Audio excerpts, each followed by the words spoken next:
Hey everyone, this is Brano, and I would like to talk about how we are no longer in a growth market when it comes down to being a core video game player. The market for core video games isn't growing. I think overall the revenue is still technically up because of mobile. I haven't checked the numbers in a while, but my understanding is that the core gaming market has been slowing down a lot. It got a temporary boost from COVID, but now that that's gone, the trend was always like if you combine PC gaming and console gaming and combine them, the revenue was beginning to slow down. And now that things have slowed down, the investment is lower. You do hear these people complain on like YouTube comments about how being in a infinite economic, like an infinite growth economic model is a bad thing. But what these people need to understand is that if there is no growth, you go from an abundancy mindset into a scarcity mindset where the people with the money who can invest and lend it out don't want to because they just think they're going to lose it. And all of a sudden, the people with these really cool, unproven ideas don't get a shot at making those really cool, unproven ideas because no one's willing to fund them.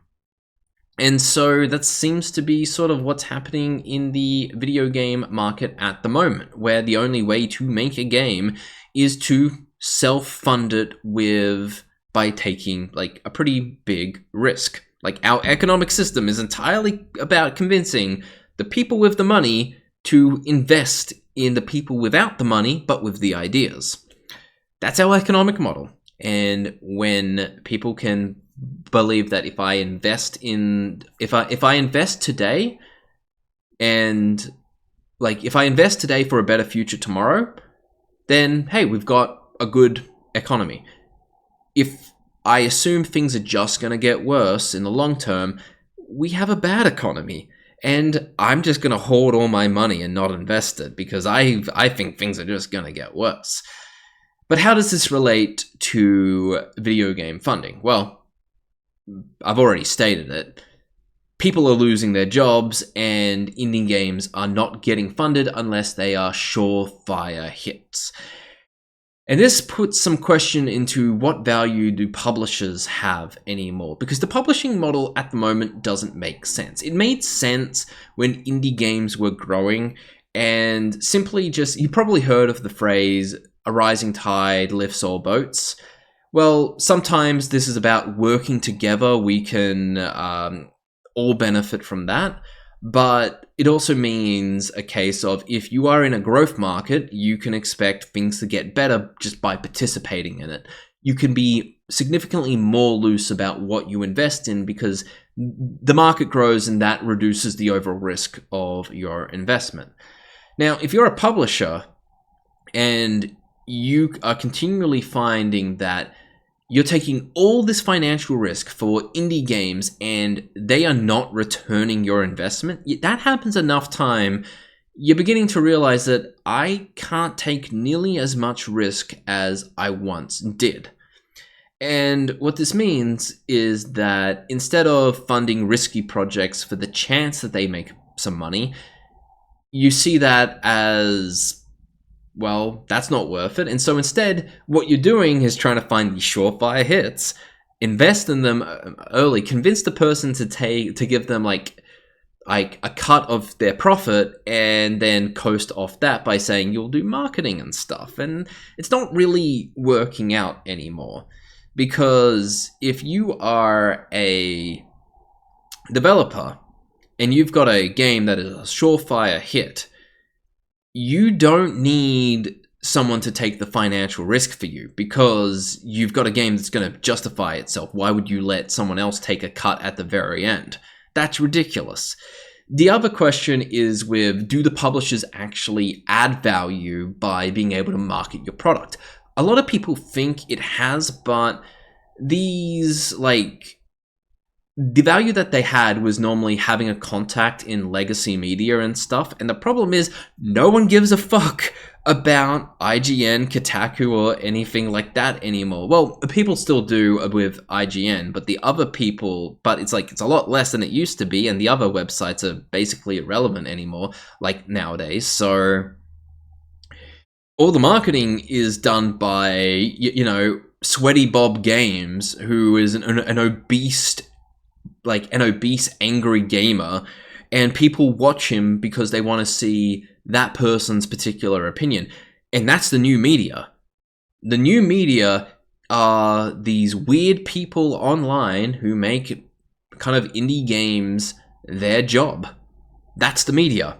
And you have just as much of the ability to contact them as these publishers do. You just send them a quick email with a free key and say, hey, would you like to cover this? Alternatively, you could do a paid campaign, and once these independent content creators get big enough, they will get a media partner that helps manage that for them. But it's basically the same thing. You don't need a publisher for that. And so the real question is well, what is the point of having a publisher fund then? If they're not willing to take any financial risk on my game, and the value they add with advertising and marketing is completely fucking worthless, what's the point of them? Well, I think there is some value in the marketing space still with a place like Wooden Horse. So the publisher, not Wooden Horse, Hooded Horse. So they specialize in strategic and tactical games. And these guys have built up a reputation of publishing good strategic and tactical games, to where a lot of people subscribe specifically for them, or they follow specifically them, because they know that, hey, I really like this genre, and this publisher has a really good reputation of releasing high-quality games in this genre. I should follow them as the way I learn about new games that I would enjoy. Simply the fact that they specialized in a specific type of genre gives them a marketing edge, where people are gonna say, well, where do I find the games that I enjoy? And instead of going to Sweaty Bob Games, you can go to Hooded Horse directly and just see what they're releasing.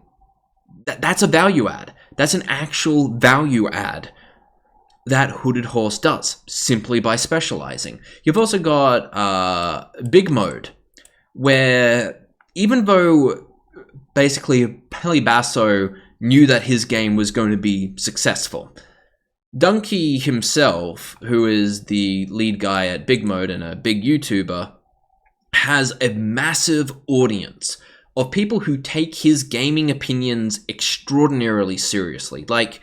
If you're gonna say who is the most respected critic in video games, at least in English-speaking countries, it's Dunkey. And so I believe that Dunkey turned what would have been a couple thousand reviews into, or maybe 1,000 reviews, a game with 1,000 reviews or a couple thousand reviews, into a game with 18,000 reviews. I really think that Dunkey's involvement with Animal World, even just being a publisher and stuff, really added value into marketing Animal World.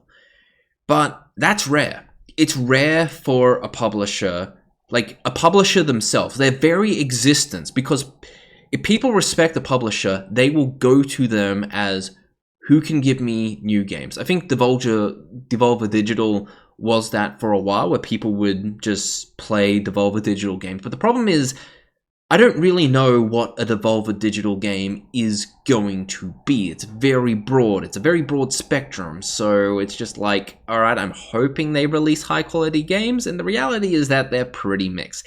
They have released very high-quality games in the past, but doesn't mean all their games are going to be high-quality when they release them. So I think that Devolver Digital has lost a lot of value by simply being Devolver Digital.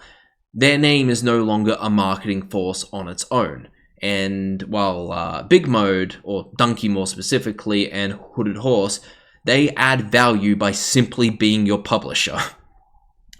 So in terms of what you as a independent developer should do? Well, if you manage to get a contract where you have a game that you really don't know if it's going to succeed or not, and a publisher is willing to take on the financial risk on your behalf, then maybe that's worth it, but that's becoming extraordinarily rare. I would say you're either going to have to self-fund it or you're going to have to crowdfund it. That's the reality of the market we're in. People are very scared to lend their money, and so you kind of have to do everything yourself because people can no longer trust hype. When you are not in a growth market, you have to justify that your product is worth buying, and that it's worth it to people who maybe want to invest in it. And once you do that, you don't really need the publisher.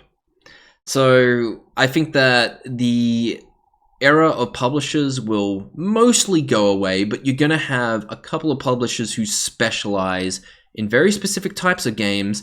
And if I was a company like Hooded Horse, I would be probably having a friendly conversation with other publishers who want to specialize in specific types of games as well.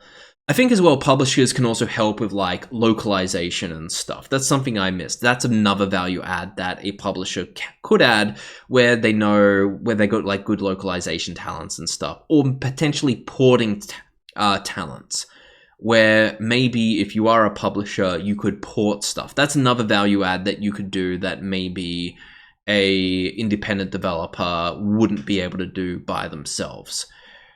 So I think in general, it's just the funding model is not making much sense. I think publishers need to do more in order to provide a realistic value add for the games that they do.